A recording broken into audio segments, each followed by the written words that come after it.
Voici mon vêtement et voici les parmentures, donc on va les rassembler ensemble.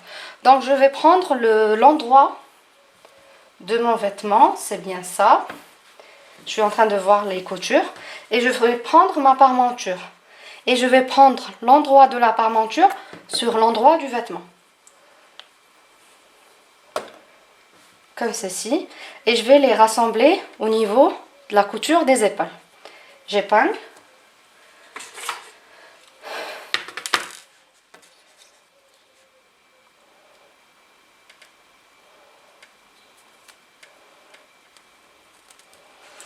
Le premier repère. Et je ramène mon deuxième repère. Donc, la couture de la parmenture avec la couture de l'épaule.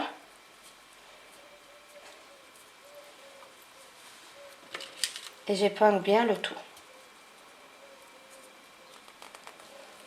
Maintenant, la partie qui reste,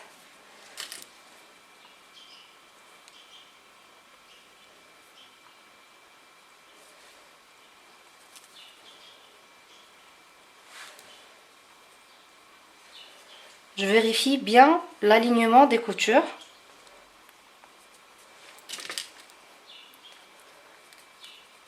Et j'épingle. Le reste, ça va être réparti. Le reste des épingles vont être répartis sur le reste de l'encolure. Je vais mettre juste 3. Il n'y a pas besoin de mettre trop, puisque le travail est déjà stable. Maintenant que la parmenture du dos est fixée, il ne nous reste plus qu'à fixer la parmenture du devant.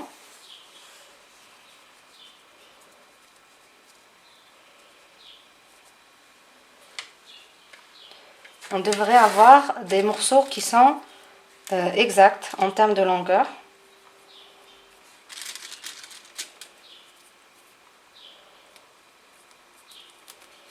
Mon vêtement a été épinglé avec les parmentures dos et devant et ça ressemble à ceci. Ça c'est le premier milieu, ça c'est l'encolure dos et ça c'est le deuxième milieu devant.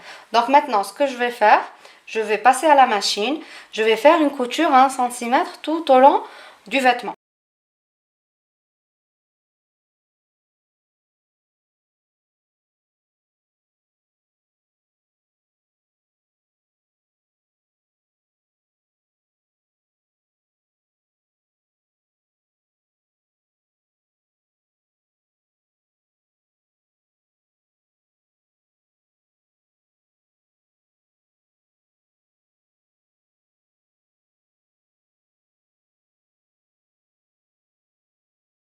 Maintenant que les parmentures ont été rassemblées, on va devoir repasser encore une fois.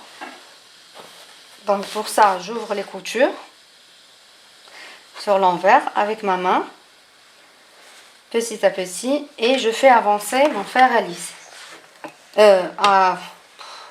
Mon fer à repasser. Voilà. Je vais essayer de faire avec la droite. Comme ça, vous verrez quelque chose. Donc, j'ouvre les coutures et je passe mon fer à repasser.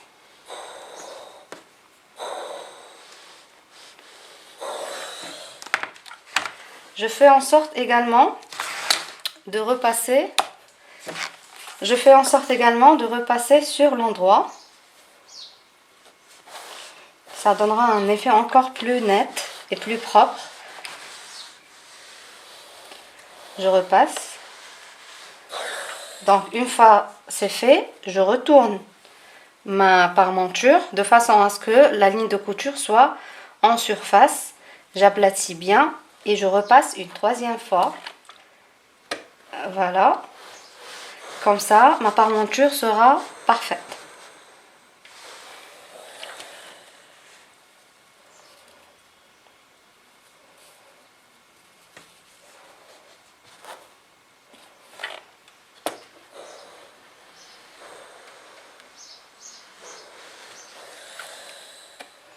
Et normalement, on devrait avoir ce rendu-là. Même après le repassage, la parmenture n'est pas fixée exactement au vêtement. Elle a tendance à bouger et à s'ouvrir, mais c'est pas grave. De toute façon, on va venir par la suite placer le galon qui va fixer le tout. Mais avant ça, je vais m'occuper de la base de la tunique, du kimono. Donc j'ai envie de faire quelque chose d'assez propre. Donc pour ça, je retourne le travail sur l'envers et je fais une couture à 1 cm des bordures, mais seulement, je vais m'arrêter ici, seulement sur au niveau de la parmenture. Ça va me donner une finition plus nette.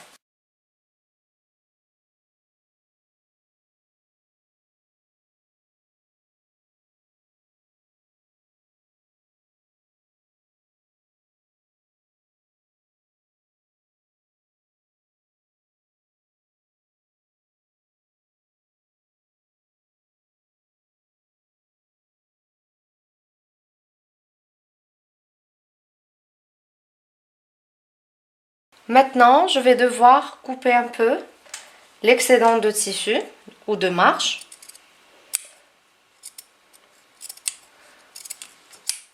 Lorsque je retourne le travail, je vais avoir un angle bien défini et je vais dégager l'angle à ce niveau-là.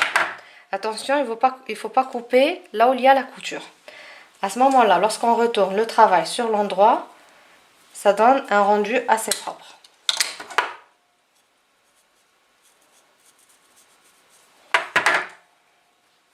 Et il faut bien repasser ça aussi. Maintenant, une fois les coins de notre milieu devant formés, donc il nous reste à faire l'ourlet de la base. Pour ça, je suis en train de plier mon tissu. Là, c'est mon tissu. Je suis en train de faire un premier pli de 0,5 cm, puis un deuxième, et j'avance tout doucement. Et à chaque fois que j'avance, je pique et je fais un faufilage avec un fil et une aiguille. Parce que la difficulté de cet ourlet, enfin c'est un ourlet simple, c'est un ourlet double, classique. Mais la difficulté c'est que on a une coupe qui est arrondie et qui n'est pas très facile de faire. Donc vous êtes obligé d'avancer tout doucement, vous êtes obligé de faire un faufilage. Parce que si vous allez le faire directement sur la machine, vous risquez d'avoir un rendu pas très joli. Donc je forme un demi-centimètre, un deuxième un demi-centimètre et je faufile. Et j'avance petit à petit.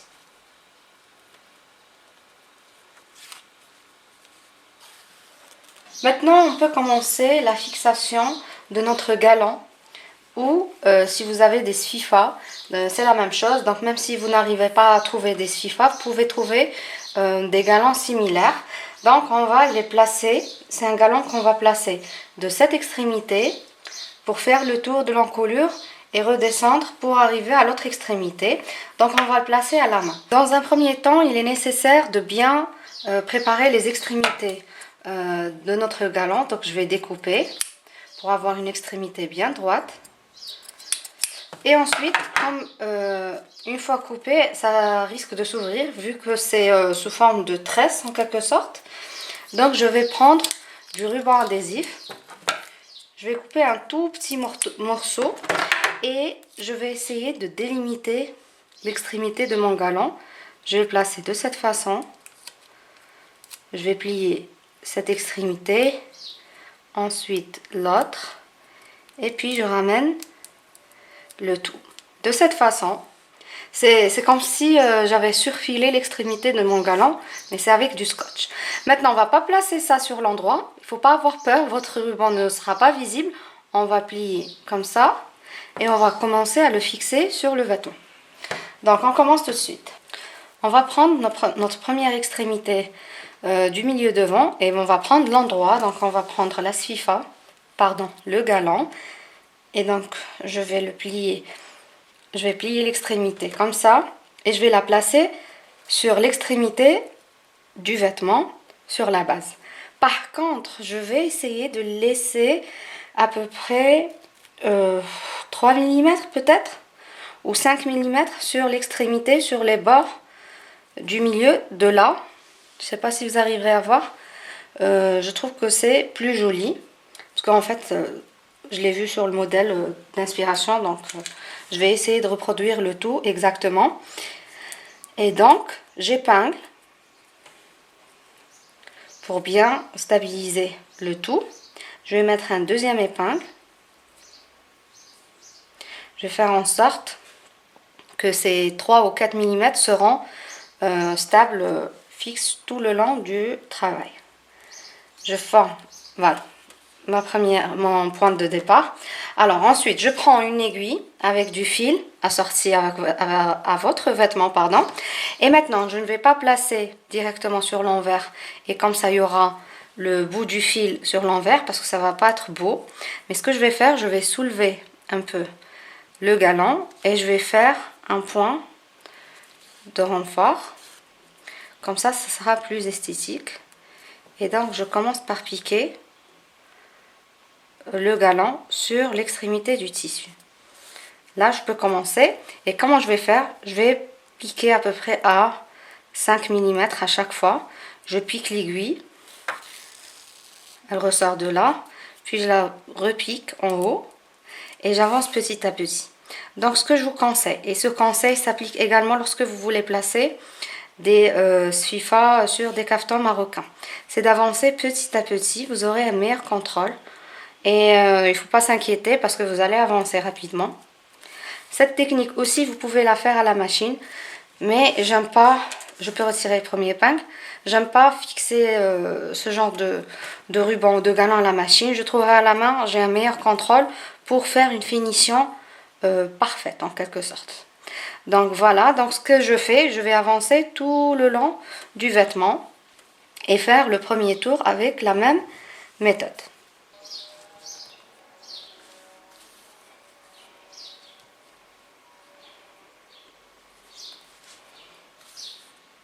Lorsque j'arrive à la fin, donc je coupe,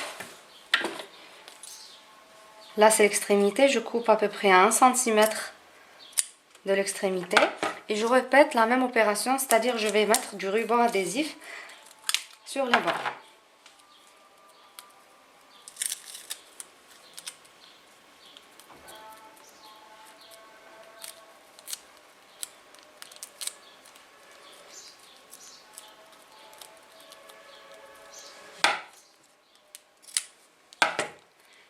Et maintenant, je vais plier les bords de façon à avoir l'extrémité du ruban exactement avec l'extrémité du vêtement. Et je continue à faire des points.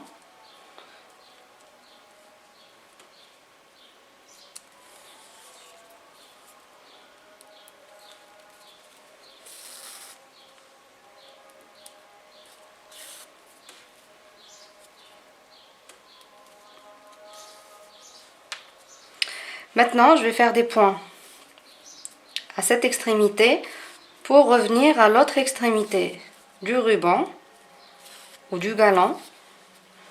Et là, on est prêt pour attaquer la deuxième extrémité. Et là, ça va être beaucoup plus simple que la précédente parce que le tout est fixé. Donc, lorsque j'arrive ici, je vais faire en sorte de cacher l'extrémité du galon de cette façon et je continue à piquer normalement.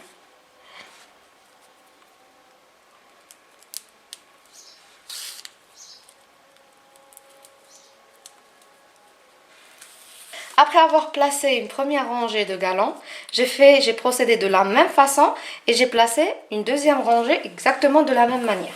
Maintenant, avant que je repasse le tout, je vais fixer les manches et là, on va pas faire une couture, on va le garder endroit, c'est-à-dire envers contre endroit, pardon, envers contre envers, c'est-à-dire l'endroit face à nous et je vais plier au niveau de la ligne de l'épaule et je vais prendre une mesure à peu près de 30 cm. On va pas faire une couture, on va faire juste un petit point qui va rassembler les deux parties du vêtement. Allez, ici par exemple 32 cm et j'épingle.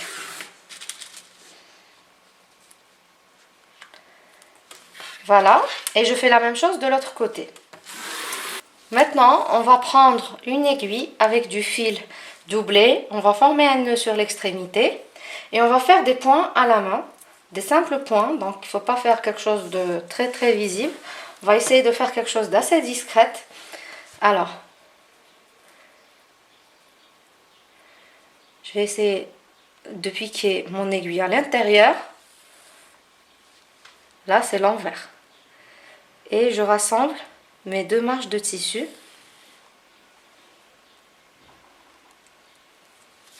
Donc sur l'endroit, j'ai envie de quelque chose de très invisible. Très invisible, c'est pas français ça, mais bon. Assez invisible. Mais quelque chose qui va attacher le vêtement pour former l'emmanchure du vêtement. Ça me semble bien. Donc je continue.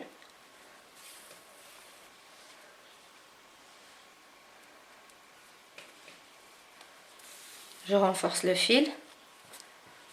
Et je coupe.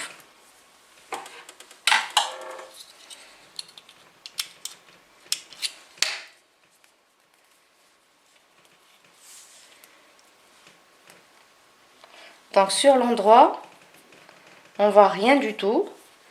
Et à l'intérieur, on voit le nœud. Mais on va pas le voir sur l'endroit. Et donc ça donne ça. Et je fais la même chose de l'autre côté. Et voilà, le kimono est terminé. Donc ça ressemble à ceci. J'ai fait un léger repassage pour repasser bien le tout. Et ça ressemble à ça. Et là, on voit rien du tout en fait. On voit juste un truc qui attache l'emmanchure. Le tout est ouvert. Donc c'est quelque chose de très très légère qui peut être porté sur une jupe ou carrément sur un jean, sur un crop top, comme vous voulez. Donc voilà. J'espère vraiment que mon tuto vous a été très clair et très facile à suivre. Si vous débutez en couture et que vous voulez vous lancer, je vous déconseille de choisir une matière aussi légère. Optez pour un tissu un petit peu plus épais parce que c'était pas vraiment facile à coudre. Mais sinon, la coupe, le montage, tout est simple à faire. Aussi, je ne sais pas si je l'ai dit au départ, mais ce n'est pas un kimono pour moi. Enfin, je l'ai réalisé pour Lydia de l'univers féerique de Lily. J'espère vraiment, si tu regardes la vidéo, j'espère vraiment que le kimono te plaît et j'espère que tu es prête pour ton nouveau challenge. Donc d'ici là, je vous dis à très bientôt avec de nouveaux tutos. Bye!